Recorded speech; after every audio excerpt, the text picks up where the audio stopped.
आज हम chapter 6 central government में पावर ऑफ पार्लियामेंट देखेंगे।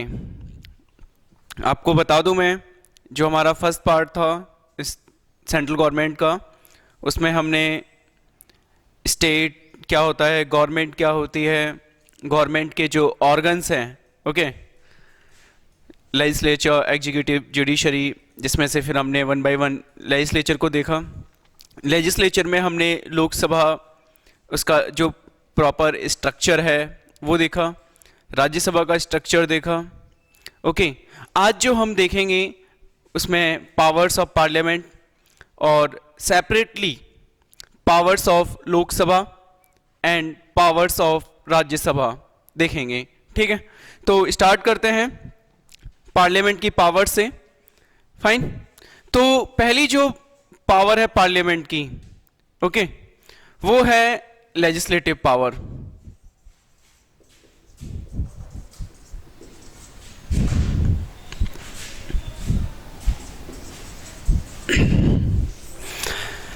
Legislative power, fine.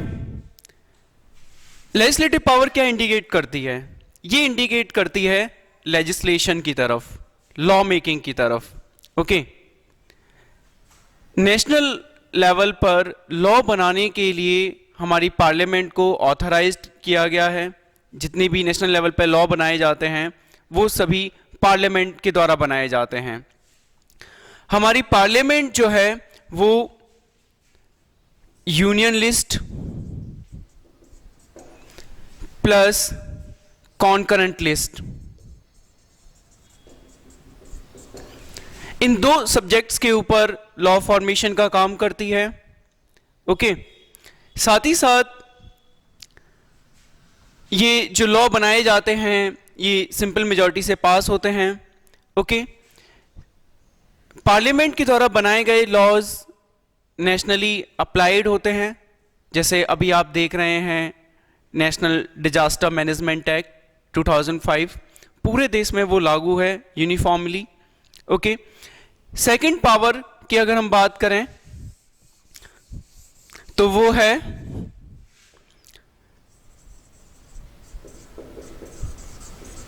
Constitutional amendment.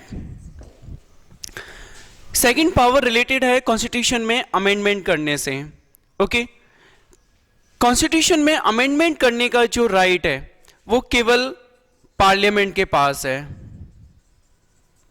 हमारी पार्लियामेंट ही कॉन्स्टिट्यूशन में अमेंडमेंट इनिशिएट कर सकती है। कोई भी स्टेट असेंबली जो है, जितने भी हमारे स्टेट्स हैं या यूटीज अगर हम कहें, ठीक है, तो स्टेट गवर्नमेंट और यूटीज में जो असेंबलीज हैं, ये असेंबली कॉन्स्टिट्यूशन में अमेंडमेंट इनिशिएट नहीं कर सकती। ओके, तो फिर ये क्या कर सकती हैं, उसे हम देखते हैं। ठीक है, तो देखते हैं कैसे कॉन्स्टिट्यूशन में अमेंडमेंट होता है। कॉन्स्टिट्यूशन में अमेंडमेंट होता है तीन तरीके से। ओके, तो कुछ मेजॉरिटीज हैं, मैं आपको बता दूं कि जो अलग अलग तरीके की मेजॉरिटीज हैं इनके ऊपर मैं एक सेपरेट क्लास लूंगा और उसमें आपको ये majority, simple majority, special majority, absolute majority का जो कॉन्सेप्ट है वो क्लियर करूंगा। ठीक है, तो अभी मैं आपको बता दूं कि कॉन्स्टिट्यूशन में अमेंडमेंट जो है वो तीन तरीके की मेजॉरिटी से होता है। First one is simple majority. Okay, simple majority कहने का क्या मतलब है? सिंपल मेजॉरिटी कहने का मतलब है कि सपोज कर लीजिए कि एक दिन पार्लियामेंट के अंदर 500 पीपल हैं, 500 एमपी जो हैं वो प्रेजेंट होते हैं, तो हमें उसमें से 251 जो हैं उनका वोट चाहिए होता है। That is simple majority. Okay, second one is special majority. Special majority कहने का क्या मतलब है? स्पेशल मेजॉरिटी का मतलब होता है कि कोई भी रेजोल्यूशन जो है पार्लियामेंट के अंदर, कोई भी बिल जो आता है वो पार्लियामेंट की जो टोटल स्ट्रेंथ है, जैसे अगर लोकसभा में आता है तो लोकसभा की जो टोटल स्ट्रेंथ है उसके 50% से पास होना चाहिए, मोर देन 50% से पास होना चाहिए, plus not less than 2/3 of the total members present and voting. Okay, ये दोनों कंडीशन फुलफिल होनी चाहिए। Okay, 50% more than plus not less than 2/3 members of the present and voting.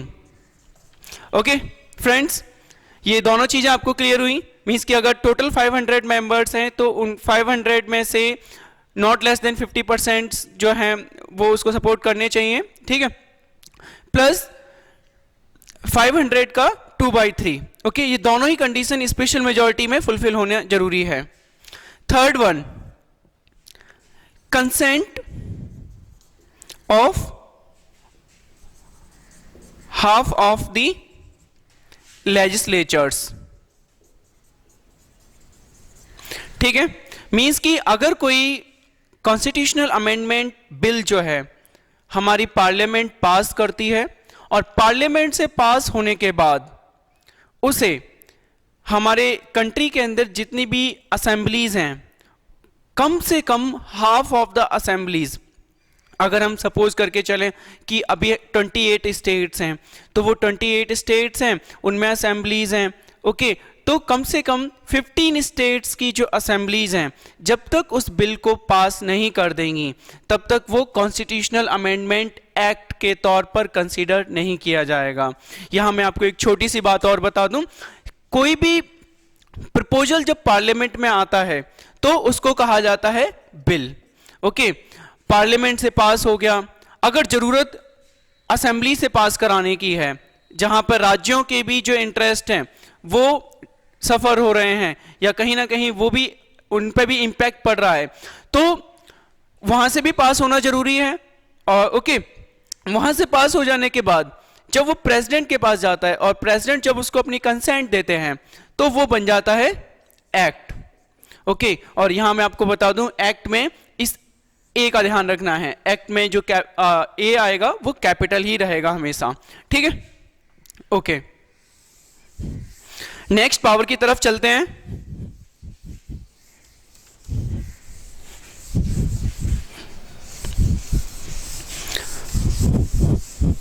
Next power है हमारी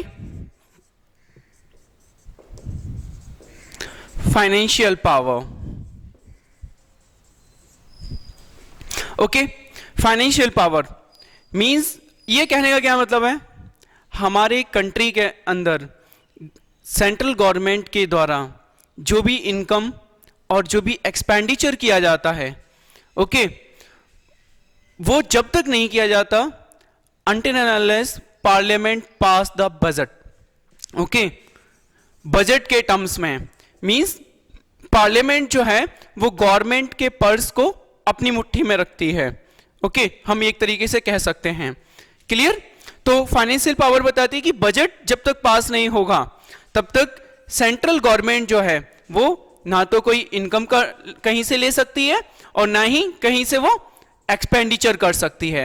okay, ये बहुत ही ज्यादा इंपॉर्टेंट पावर है.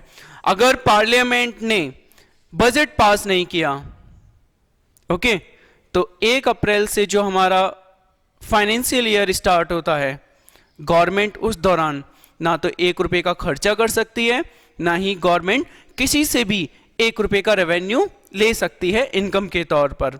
तो ये काफी इंपॉर्टेंट पावर है पार्लियामेंट की. ओके, नेक्स्ट पावर देखते हैं हम लोग.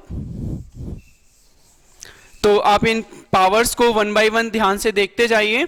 ओके, और वीडियो देखने के दौरान इनको 1 बाय 1 नोट भी करते रहिए साथ ही साथ, क्योंकि आपको जो क्वेश्चंस मिलेंगे बेटा वो इन्हीं से रिलेटेड होंगे, ये ध्यान रखना. ओके, नेक्स्ट पावर हम देखते हैं एडमिनिस्ट्रेटिव पावर.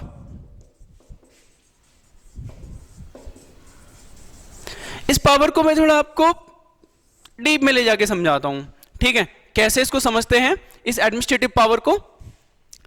देखिए, हम लोग अपने एमपीज इलेक्ट करके चलते हैं. डेमोक्रेसी कहा गया है लोगों के द्वारा, लोगों के लिए, लोगों में से. ओके, मींस डेमोक्रेसी के अंदर एक्चुअल पावर किसके पास होती है? हम लोगों के पास होती है, कॉमन पीपल के पास होती है. तो ये कहा जाता है कि डेमोक्रेसी में सारे के सारे डिसीजंस जो हैं वो कॉमन पीपल के द्वारा लिए जाते हैं, लोगों की आवाज़ होती है। तो कैसे होती है ये लोगों की आवाज़? लेकिन हम तो ये देखते हैं ना कि सब सारा काम एडमिनिस्ट्रेशन में जो ऑफिसर्स होते हैं वो लोग करते हैं, तो फिर कहाँ से लोगों की आवाज़ है? तो अब हमें उस साइकिल को समझना है, ठीक है? उस साइकिल को समझते हैं। कॉमन पीपल क्या करते हैं? एमपीज को इलेक्ट करते हैं, ठीक है? अब हमारे एमपी इलेक्ट हो क्या है लोकसभा के अंदर? 543, ओके। अब ये एमपी जो हैं वो लोकसभा में बैठेंगे, एमपी क्या करेंगे? लॉ बनाने का काम करेंगे। जैसे आपने देखा कि इन्होंने 2017 में जीएसटी बनाया, ओके, तो जीएसटी पूरे देश में लागू किया गया। लेकिन क्या जीएसटी में जो रेवेन्यू देखने का काम होता है, या कोई अगर रेवेन्यू सही से नहीं दे रहा है, कोई अपना टैक्स सही से फुलफिल नहीं कर रहा है, तो उसको पनिश करने का काम होता है, या उसके जो रूल्स एंड रेगुलेशंस बनाने का काम है, ये कौन करता है? इन रूल्स एंड रेगुलेशंस को बनाने का काम कौन करेगा? जो मिनिस्ट्रीज हैं वो करती हैं, ओके। अब ये मिनिस्ट्रीज कैसे होती हैं, कैसे रूल्स रेगुलेशन बनाती हैं? जनरली हमारी जो पार्लियामेंट है उसने अपनी पावर्स को, एडमिनिस्ट्रेटिव पावर्स को डेलीगेट कर रखा है मिनिस्टर्स को, एग्जीक्यूटिव को, ओके। एग्जीक्यूटिव कौन? जैसे हमारे प्राइम मिनिस्टर हैं, हमारे मिनिस्टर्स हैं, ओके। ये इन सब के पास पार्लियामेंट के द्वारा डेलीगेटेड एडमिनिस्ट्रेटिव पावर्स हैं, और ये उन एडमिनिस्ट्रेटिव पावर्स का इस्तेमाल करते हैं, रूल्स एंड रेगुलेशंस को फ्रेम करते हैं, ओके। तो जब रूल्स एंड रेगुलेशंस आपने फ्रेम करने हैं, आपने उसको इंप्लीमेंट करवाना है, तो जिम्मेदार कौन होगा? आप होंगे। किसके प्रति? जिसने आपको ये पावर दी है, अंडरस्टूड, ओके। किसने पावर दी है? पार्लियामेंट ने। किसको दी है? मिनिस्टर्स को, एग्जीक्यूटिव को, ओके। तो जो भी ये रूल्स एंड रेगुलेशंस बनाएंगे उसके प्रति ये जिम्मेदार होंगे। कहां पर? लोकसभा में। स्पेसिफिकली मैं बता दूं आपको कि जो हमारा एडमिनिस्ट्रेशन है, ओके, वो जिम्मेदार होता है लोकसभा के प्रति, ओके। नॉर्मली पार्लियामेंट है, बट स्पेसिफिकली वो लोकसभा के प्रति जिम्मेदार होता है। देखते हैं कैसे जिम्मेदार होता है, ओके। मैं आपको बता दूं कि जैसे मान लीजिए कि एजुकेशन मिनिस्टर हैं, एचआरडी मिनिस्ट्री है।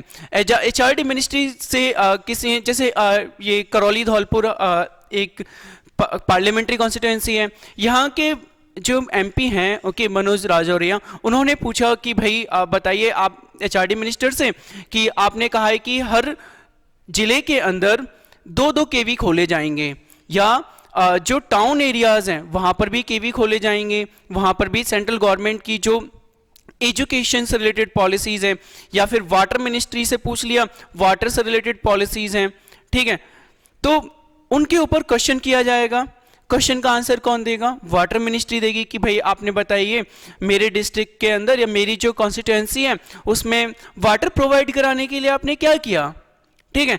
तो एमपी वहां पे क्वेश्चन पूछेगा, जो मिनिस्टर है उससे, मिनिस्टर आंसर देगा। मिनिस्टर कैसे आंसर देगा? मिनिस्टर अपनी मिनिस्ट्री के अंदर जो ऑफिसर्स हैं, ओके, जो वहाँ पे जॉइंट सेक्रेटरी हैं, सेक्रेटरीज वगैरह होते हैं, उनको बताएगा कि भाई आज ये क्वेश्चन आया, इसका आंसर आपने देना है, ठीक है। तो वो सेक्रेटरीज पूरा प्रॉपर फॉर्मेट में आंसर प्रिपेयर करते हैं, ठीक है। जो भी उनकी स्कीम्स हैं, जो भी उन्होंने लोगों के लिए काम वगैरह किया है उसके बारे में बताते हैं, ठीक है। तो फिर उस पूरे के पूरे रिप्लाई को मिनिस्टर जो है लोकसभा में देते हैं 1-2 दिन बाद, ओके, फाइन, ठीक है। तो इस तरीके से मिनिस्टर से क्वेश्चन पूछा जाता है, और कोई भी पर्सन, चाहे वो रूलिंग पार्टी का एमपी हो, चाहे वो अपोजिशन का एमपी हो, मिनिस्टर से क्वेश्चन कर सकता है, ठीक है। और इसी तरीके से जो एडमिनिस्ट्रेटिव पावर उनको दी गई है, ओके, उसका इस्तेमाल किया जाता है, और ये मिनिस्टर्स को रिस्पॉन्सिबल ठहराया जाता है, ओके। बात समझ में आता है आपको? क्लियर? ओके। और साथ ही साथ मैं आपको बता दूं कि जो हमारी काउंसिल ऑफ मिनिस्टर्स हैं, ओके, ये जो ग्रुप ऑफ मिनिस्टर्स, ये काउंसिल ऑफ मिनिस्टर्स अपने द्वारा किए गए किसी भी कार्य के लिए पार्लियामेंट के प्रति रिस्पॉन्सिबल होती है, ओके। ये मैंने आपको बता दिया, डेलीगेशन ऑफ रिस्पॉन्सिबिलिटीज मिनिस्टर्स को दी गई हैं, ओके। तो ये काउंसिल ऑफ मिनिस्टर रिस्पॉन्सिबल है पार्लियामेंट के प्रति, और स्पेसिफिकली किसके प्रति? लोकसभा के प्रति। क्यों? क्योंकि कल मैंने आपको बताया था लोकसभा को डायरेक्टली लोगों के द्वारा चुना जाता है, लोगों को प्रॉमिसेस किए जाते हैं, भाई हम आपके लिए ये करेंगे, हम आपको बिजली प्रोवाइड कराएंगे, लाइट है, एजुकेशन है, सिक्योरिटी है, ओके, बला बला बला, ये सारी चीज़ें आपको प्रोवाइड कराएंगे। नहीं प्रोवाइड कराएंगे तो क्वेश्चन किससे किया जाएगा? जिस एमपी ने हमसे कहा, जिस पार्टी ने हमसे कहा। तो वही पार्टी जब आगे जाके गवर्नमेंट बनाती है तो अपनी काउंसिल ऑफ मिनिस्टर बनाती है, अलग अलग लोगों को अलग अलग जिम्मेदारी दी जाती है, और फिर वही लोग अपनी जिम्मेदारियों को निभाते हैं। अगर नहीं निभाते हैं तो उनसे क्वेश्चन किया जाता है। Okay, understood? ठीक है।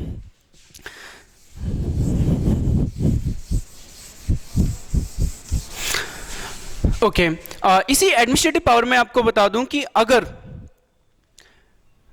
क्यों ये लोकसभा के प्रति जिम्मेदार हैं, क्योंकि गवर्नमेंट के खिलाफ जो नो कॉन्फिडेंस मोशन लाया जा सकता है,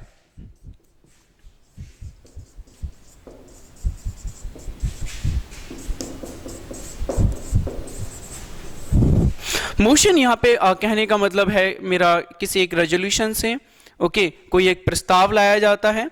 नो कॉन्फिडेंस का मतलब है कि भाई हमें इस गवर्नमेंट के अंदर जो चल रही है, ओके, जो भी रूलिंग गवर्नमेंट होती है XYZ, उस गवर्नमेंट में हमें कोई कॉन्फिडेंस नहीं है, हमें नहीं लगता कि इनको लोगों का सपोर्ट हासिल है। ठीक है, तो अब हम क्या कर रहे हैं, इनके खिलाफ ये रेजोल्यूशन, ये प्रस्ताव लेके आ रहे हैं, ये मोशन लेके आ रहे हैं।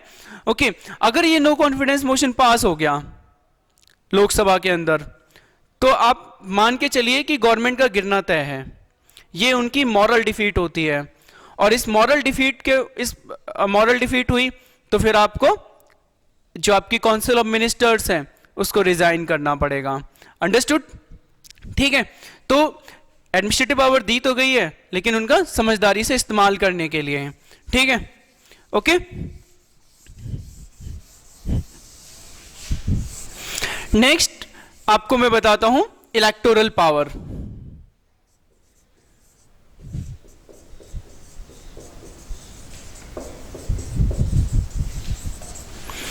ओके, पार्लियामेंट के पास इलेक्टोरल पावर है। कैसे है ये इलेक्टोरल पावर? ओके, तो हमारा जो article 54 of the Indian constitution ये कहता है कि प्रेसिडेंट को इलेक्ट करने के लिए जो इलेक्टोरल बोर्ड बनाया जाता है, इलेक्टोरल कॉलेज जो बनाया जाता है, ओके, उस इलेक्टोरल कॉलेज में पार्लियामेंट के जितने भी इलेक्टेड मेंबर्स हैं वो उसमें आते हैं। ओके, लेकिन यहां ध्यान रखने वाली बात है कि आर्टिकल 54 कहता है कि only elected members, okay, elected members of the Lok Sabha and Rajya Sabha, only elected members of Lok Sabha and Rajya Sabha can participate in the electoral college of the president. ठीक है, मींस केवल जो इलेक्टेड मेंबर्स हैं वही प्रेसिडेंट को इलेक्ट करते हैं। ओके, क्योंकि कल मैंने आपको बताया था कि 2 मेंबर लोकसभा में नॉमिनेटेड होते हैं जो प्रेसिडेंट के द्वारा किए जाते हैं, और 12 मेंबर्स नॉमिनेटेड होते हैं राज्यसभा के अंदर। तो टोटल 14 मेंबर्स हैं जो कि प्रेसिडेंट के द्वारा नॉमिनेट किए जाते हैं। तो इनको इसीलिए पार्टिसिपेट नहीं करने दिया जाता क्योंकि वो प्रेसिडेंट के द्वारा नॉमिनेटेड है, तो वो वोट किसको देंगे? ऑब्वियस है, प्रेसिडेंट को देंगे। ठीक है, तो ओके, इस चीज को रोकने के लिए केवल elected members. Okay, fine. Next है हमारा इसी पावर के तहत, इलेक्टोरल पावर के तहत, क्योंकि मैं आपको बता दूं कि जो वाइस प्रेसिडेंट इलेक्ट किया जाता है आर्टिकल 66 के तहत, ओके, कॉन्स्टिट्यूशन के आर्टिकल 66 के तहत, members of Lok Sabha and Rajya Sabha, all the members of, okay, यहां पे ध्यान रखना, यहां इलेक्टेड नहीं है, all the members of Lok Sabha and Rajya Sabha participate in the election of all members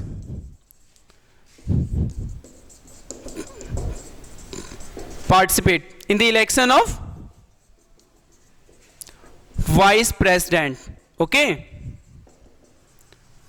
fine. Article 66 के तहत राज्यसभा और लोकसभा के सभी मेंबर्स वाइस प्रेसिडेंट के इलेक्शन में पार्टिसिपेट करते हैं। ठीक है, तो आपको ये पता चल गया होगा कि 54 में केवल इलेक्टेड मेंबर्स जो है वो पार्टिसिपेट करते हैं और 66 में all members of Lok Sabha and Rajya Sabha whether they are elected और नॉमिनेटेड। Okay fine. ओके, तो स्टूडेंट्स इस जो भी आप वीडियो वगैरह देख रहे हैं, ओके आपको अच्छा लगता है तो आप इसे लाइक करिए, ओके कमेंट करिए, ठीक है, और आपकी जो भी क्वेरीज हैं, क्वेश्चंस हैं, आप उन्हें कमेंट सेक्शन में जाके अपनी जो क्वेरीज हैं वो डाल सकते हैं। ओके नेक्स्ट हम देखते हैं अदर पावर्स, ओके और you can say miscellaneous power. Okay देखते हैं और क्या क्या पावर्स हैं हमारी पार्लियामेंट के पास, खतरनाक पावर्स हैं जो मैं आपको बता रहा हूं। Okay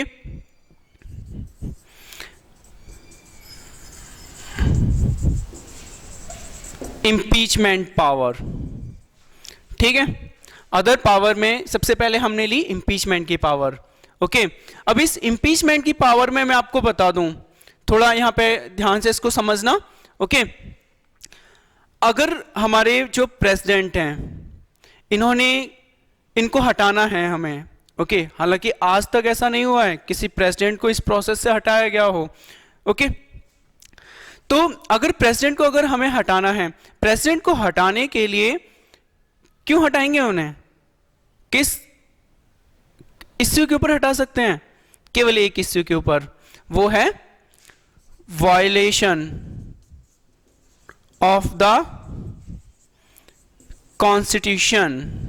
okay violation of the constitution है क्या, ये डिफाइन कॉन्स्टिट्यूशन में भी नहीं किया गया है, मैं आपको बता दूं, सिर्फ इतना कहा गया है कि अगर वो कॉन्स्टिट्यूशन को वायलेट करते हैं, उसके नॉर्म्स के अगेंस्ट जाते हैं तो उनको हटाया जा सकता है, ये इम्पीचमेंट प्रोसेस है। ओके लेकिन आपको बता दो इस इम्पीचमेंट पावर के तहत इम्पीच जो होते हैं वो केवल प्रेसिडेंट ही होते हैं। ओके बाकी ये प्रोसेस इस्तेमाल की जाती है, प्रेसिडेंट के लिए भी की जाती है, वाइस प्रेसिडेंट के लिए की जाती है, chief justice of India, supreme court के जो जज हैं, चीफ जज जो हैं, ओके चीफ जस्टिस, उनके लिए, जजेस के लिए, ओके हाई कोर्ट के जो चीफ जस्टिस हैं, okay chief justice of high court and जजेस ऑफ हाई कोर्ट, अगर इन लोगों को हटाना है, ओके ये सारी की सारी कॉन्स्टिट्यूशनल पोस्ट हैं, इनको हटाने के लिए प्रेसिडेंट को, वाइस प्रेसिडेंट को, ओके प्रेसिडेंट को हटाना हो तो हमें उसके लिए एक रेजोल्यूशन पास कराना पड़ेगा पार्लियामेंट के दोनों हाउसेस से, तो आगे देखेंगे कैसे वो होता है। वाइस प्रेसिडेंट के लिए भी यही प्रोसेस होती है, chief justice of India, okay chief justice of India and other जजेस, इनको हटाया जाता है मिसकंडक्ट, ओके या इनकॉम्पिटेंस के आधार पर, या ये मेंटली सही नहीं है। ओके इनकॉम्पिटेंस कहने का मतलब है कि ये अपने कार्य को कर पाने के लिए योग्य नहीं है अब, ठीक है, या इन्होंने कोई किसी के साथ दुर्व्यवहार किया है। ओके हालांकि एक 90s के टाइम पीरियड में एक जज को हटाने के लिए केस आया था, बट वो जो प्रपोजल आया था वो पार्लियामेंट से पास नहीं हो पाया, तो इंडियन हिस्ट्री में अभी तक किसी जज को हटाया नहीं गया है इम्पीचमेंट प्रोसेस के जरिए। ओके ठीक है, अब आपको मैं बता दूं, जैसे मान लीजिए कि वाइस प्रेसिडेंट के खिलाफ ये इम्पीचमेंट प्रोसेस पास हो जाती है, या जो अदर लोग जो हैं, चीफ जस्टिस है, अदर जजेस हैं, okay supreme court and high court के, इनके खिलाफ ये जब प्रपोजल पार्लियामेंट में लाया जाता है, पार्लियामेंट से पास हो जाता है, उसके बाद कंसेंट के लिए प्रेसिडेंट के पास जाता है और प्रेसिडेंट इनको रिमूव कर देते हैं। तो इम्पीच जो होते हैं केवल वो हमारे प्रेसिडेंट ही होते हैं, क्योंकि प्रेसिडेंट के खिलाफ जो प्रपोजल आता है वो पार्लियामेंट से पास हो जाता है, जिस वक्त दोनों हाउसेस से वो पास हो गया उसी वक्त प्रेसिडेंट को इम्पीच कंसीडर कर लिया जाता है, मींस कि उसी वक्त वो अपनी पोस्ट से हट जाते हैं। ठीक है ओके, बाकी इन सभी को प्रेसिडेंट के द्वारा हटाया जाता है, रिमूवल होता है इन सब का, ये ध्यान रखना, प्रोसेस इंपीचमेंट की होती है। ओके तो इसी अदर पावर में, मिसलेनियस पावर में हम देखेंगे नेक्स्ट वन। ओके होपफुली आप इस लेक्चर को एंजॉय कर रहे होंगे, ठीक है। ओके तो नेक्स्ट वन हम देखते हैं इसमें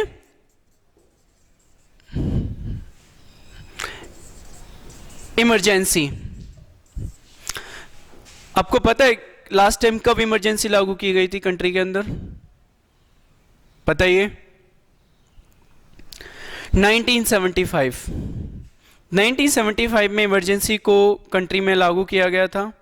और इमरजेंसी लागू करने का मतलब मैं आपको बता दूं, आपके जो फंडामेंटल राइट्स हैं, आपको जो 14, 15, 16, 19, 20, 21 right to life and personal liberty, okay, ये सारे राइट्स जो है ना इमरजेंसी में गायब हो जाते हैं। ठीक है, जैसे अभी अगर आप जाके कहें कि हमें बाहर घूमना है, फ्रीडम ऑफ मूवमेंट है ना, फ्रीडम ऑफ प्रोफेशन, तो ये सारे राइट्स भी आपके अभी गायब ही हैं, ओके, एनडीएमए के तहत। Fine.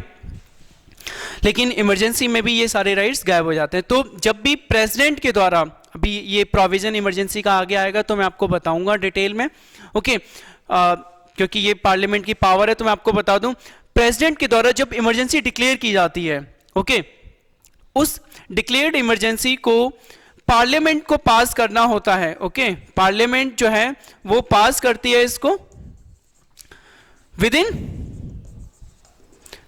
30 days, okay, and by a special majority.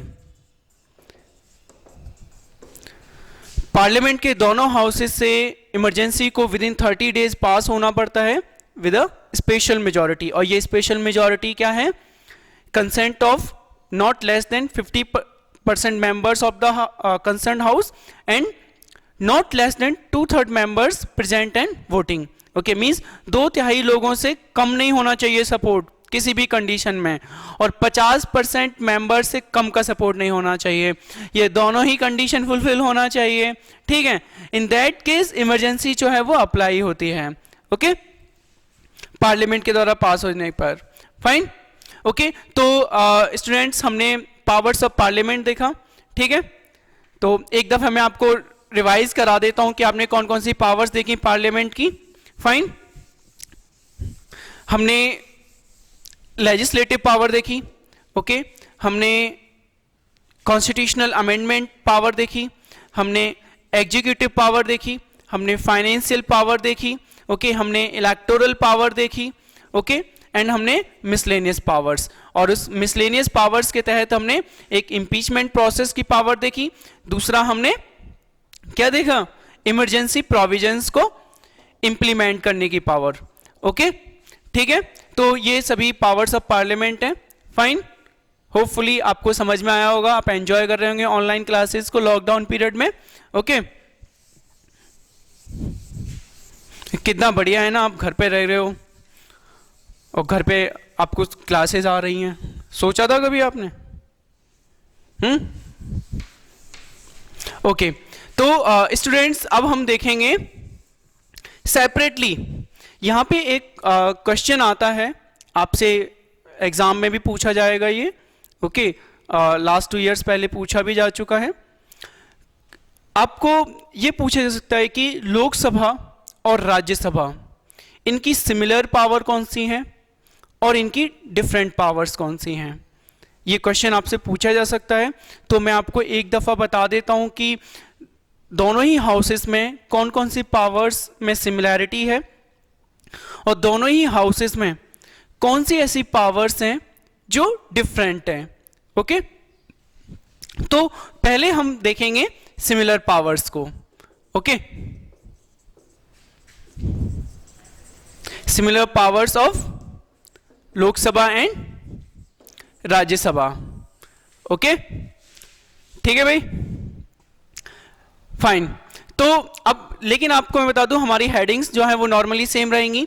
अगर हम बात करते हैं लेजिस्लेटिव पावर की, ओके, लेजिस्लेटिव पावर में मैं आपको बता दूं कि लोकसभा और राज्यसभा दोनों के पास ये पावर है, ओके, कि वो यूनियन लिस्ट और कॉन्करेंट लिस्ट के जो टॉपिक्स हैं, सब्जेक्ट्स हैं, ओके, आपको पता है ना हमारी 3 लिस्ट हैं और उन 3 लिस्ट के जरिए टॉपिक्स को डिवाइड किया गया है दोनों ही लेवल्स की गवर्नमेंट के बीच में। One is union list, another one is state list and third one is concurrent list, जो कि हमारे कॉन्स्टिट्यूशन के शेड्यूल 7 में आती है। ओके, तो लेजिस्लेटिव पावर मींस जो है यूनियन लिस्ट और कॉन्करेंट लिस्ट के जो सब्जेक्ट्स हैं, ओके, उनके ऊपर लॉ बनाने का राइट इन दोनों के पास है, लोकसभा और राज्यसभा। ठीक है, दूसरा हम देखते हैं electoral power. Okay, electoral power में हम ये देखते हैं कि लोकसभा और राज्यसभा दोनों के ही मेंबर्स जो हैं वो प्रेसिडेंट और वाइस प्रेसिडेंट के इलेक्शन में पार्टिसिपेट करते हैं। ओके, थर्ड वन हम देखते हैं इमरजेंसी प्रोविजंस।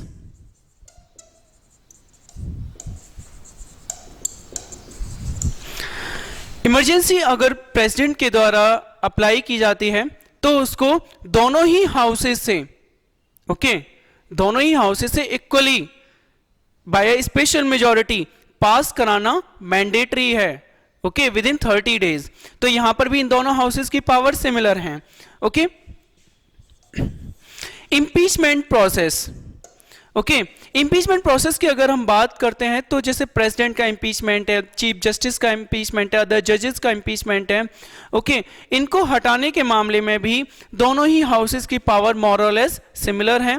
ओके, जो प्रपोजल है वो स्पेशल और एब्सोल्यूट मेजॉरिटी से दोनों ही हाउसेस से पास होना चाहिए। ओके, तो ये कुछ सिमिलर पावर हैं। अब हम वन बाय वन देखेंगे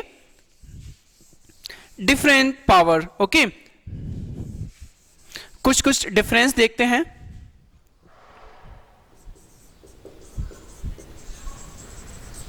different powers of Lok Sabha and Rajya Sabha. ये देखेंगे कहां पे लोकसभा स्ट्रॉन्गर है और कहां पे राज्यसभा स्ट्रॉन्गर है। तो इससे आपको ये पता चल जाएगा यहां तक कि हमारा कंट्री का जो लेजिस्लेचर स्ट्रक्चर है एट अ सेंट्रल लेवल वो कैसा है, कैसे वर्क करता है। ओके, और उसके जो इंट्रिकेसीज हैं वो भी आपको पता चल जाएंगी।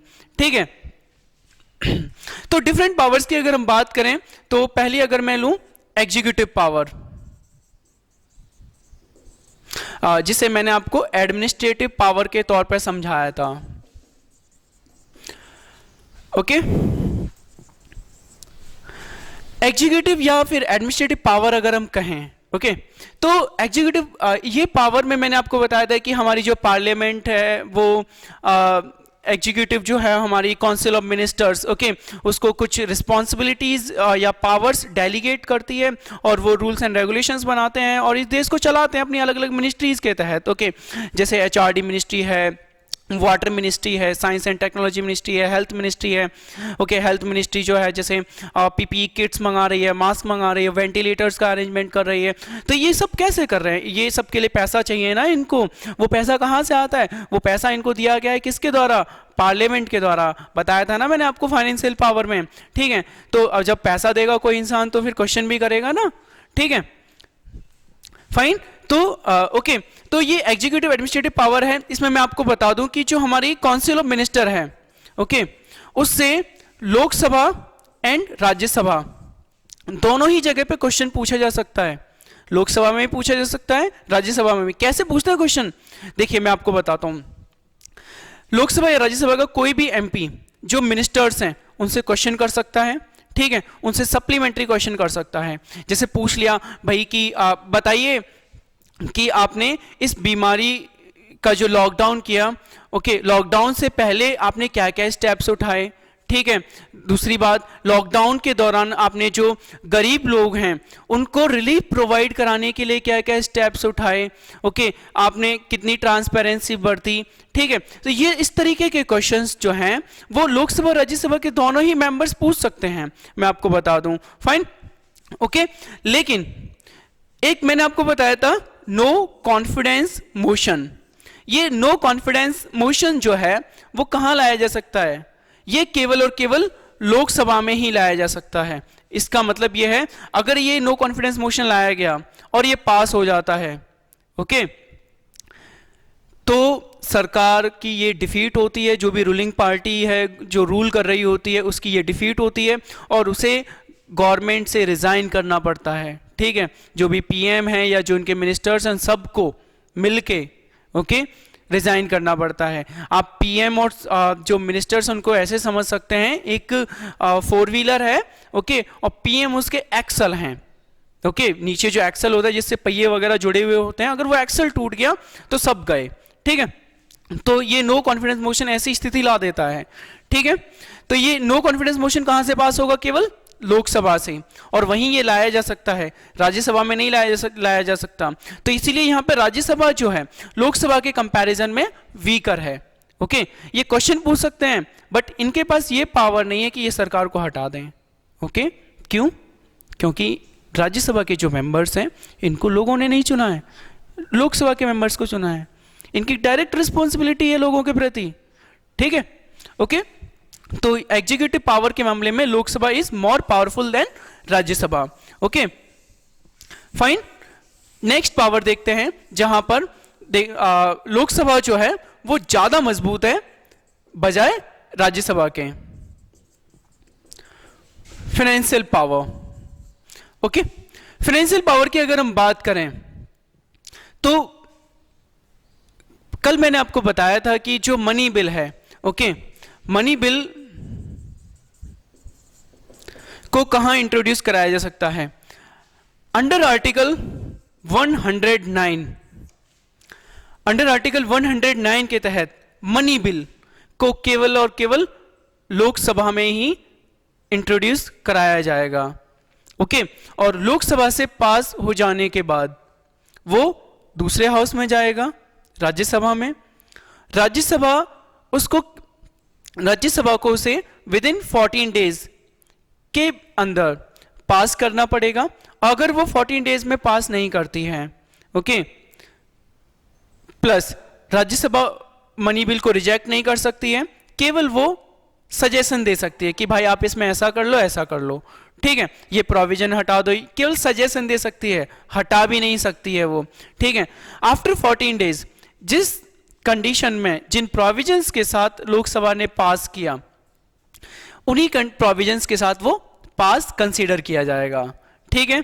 तो यहां पे राज्यसभा फाइनेंशियल पावर्स के टर्म्स में, या अगर हम बजट भी ले लें तो बजट के टर्म्स में भी राज्यसभा वीकर है लोकसभा के कंपैरिजन में ओके।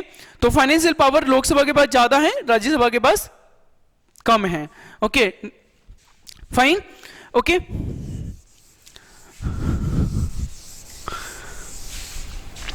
अब हम कुछ यहां पे स्पेशल पावर देखेंगे। अभी तक तो हमने देखा कि लोकसभा मोर पावरफुल है, लेकिन यहां हम देखेंगे some special powers of Rajya Sabha okay. यहां पे राज्यसभा थोड़ी ज्यादा पावरफुल हो जाती है, और ये काफी इंटरेस्टिंग पावर्स हैं ओके, जिनको हम अभी देख सकते हैं। अभी का जो हमारा सिनेरियो है ओके, कोरोना एपिडेमिक जो फैला हुआ है, इस सिनेरियो में बेटर वे में हम इन पावर्स को अंडरस्टूड कर सकते हैं ओके। और ये पावर्स लोकसभा के पास नहीं है। तो under article 249 of the Indian constitution, Rajya Sabha, मैंने आपको बताया था कि हमारी पार्लियामेंट यूनियन लिस्ट और कॉन्करेंट लिस्ट, इन के जो सब्जेक्ट्स हैं इनके ऊपर लॉ बना सकती है ओके। लेकिन क्या स्टेट लिस्ट के सब्जेक्ट्स के ऊपर भी पार्लियामेंट लॉ बना सकती है? सोचिए, बना सकती है? बताइए, सोचो सोचो। In national emergency, if Rajya Sabha passes a resolution by a special majority, then Parliament can frame a law on the state subject list. Okay?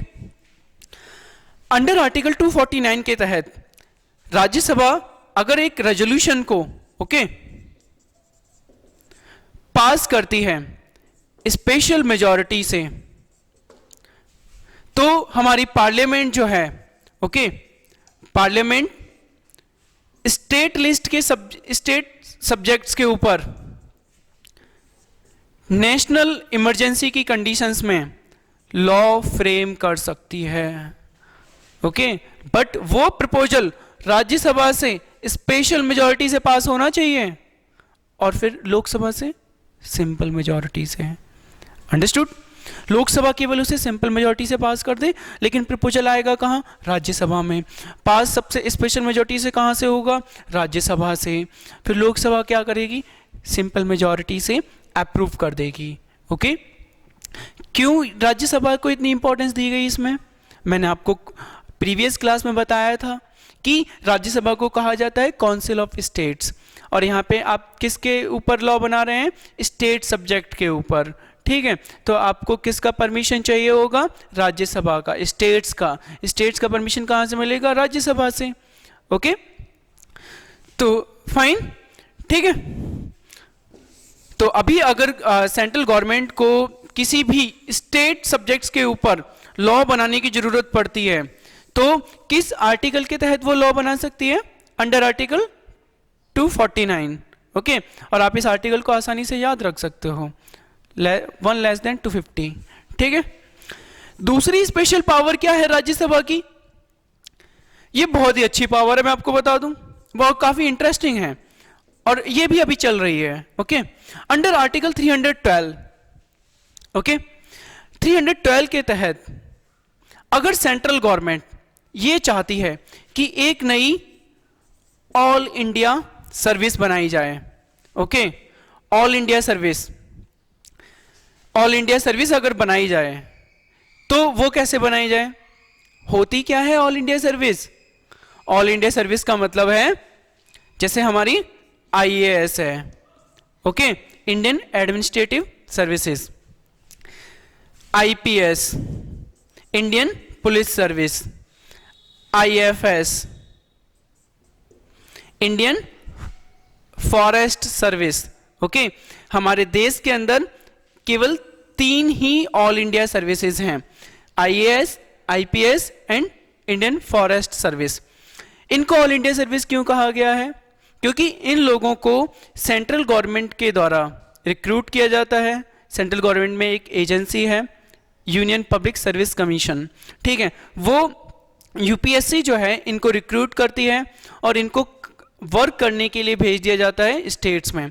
आप इनको देखते हैं अभी, जैसे करौली के जो DM हैं वो एक IAS ऑफिसर हैं, यहाँ के जो SP हैं वो एक IPS ऑफिसर हैं, तो ऐसे ही हर डिस्ट्रिक्ट के अंदर IAS और IPS हैं। ओके, और इनके ऊपर सेंट्रल गवर्नमेंट का बड़ा हाथ रहता है।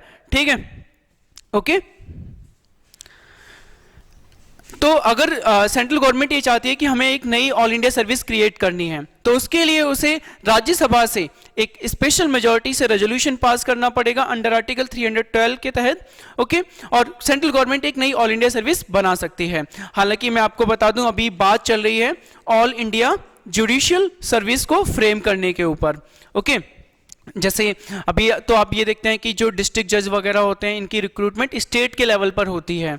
ओके, केवल जो चीफ जस्टिस वगैरह हैं high court and supreme court में, एंड अदर जजेस of high court and supreme court, इनकी रिक्रूटमेंट, इनकी जो अपॉइंटमेंट होती है वो सेंट्रल गवर्नमेंट करती है। ओके, बट जो डिस्ट्रिक्ट जजेस होते हैं इनकी recruitment state to state level differ करती है। ओके, तो ये कहा जा रहा है कि जो हमारी डिस्ट्रिक्ट लेवल की जुडिशरी है या सबऑर्डिनेट जुडिशरी है, वहाँ पर यूनिफॉर्मिटी लाने के लिए ओके, एक नई ऑल इंडिया जुडिशियल सर्विस बनाई जानी चाहिए। ठीक है, तो ऑल इंडिया जुडिशियल सर्विस के लिए रेजोल्यूशन पास हो चुका है, बट इसको अभी तक नोटिफाई नहीं किया गया है। ओके, इसको लेके थोड़ी बहुत कंट्रोवर्सीज हैं, जब तक वो सेटल डाउन नहीं हो जाती तब तक ये नहीं होगा। ओके फ्रेंड्स, तो आज हमने देखा powers of parliament and some special power of Lok Sabha and some special power of Rajya Sabha. Okay, तो आगे अभी ये जो हमारा टॉपिक है लेजिस्लेचर का, पार्लियामेंट का, ये फिनिश हो चुका है। फाइन, इसके रिगार्डिंग अगर आपको कोई भी प्रॉब्लम आती है, कोई क्वेरी है, ओके, तो आप कमेंट सेक्शन में जा सकते हैं। आपको अच्छा लगा तो आप वो भी बता सकते हैं, आप लाइक कर सकते हैं। ओके, ठीक है, तो इस लॉकडाउन में एंजॉय करिए, घर पे रहिए, ओके, और अपनी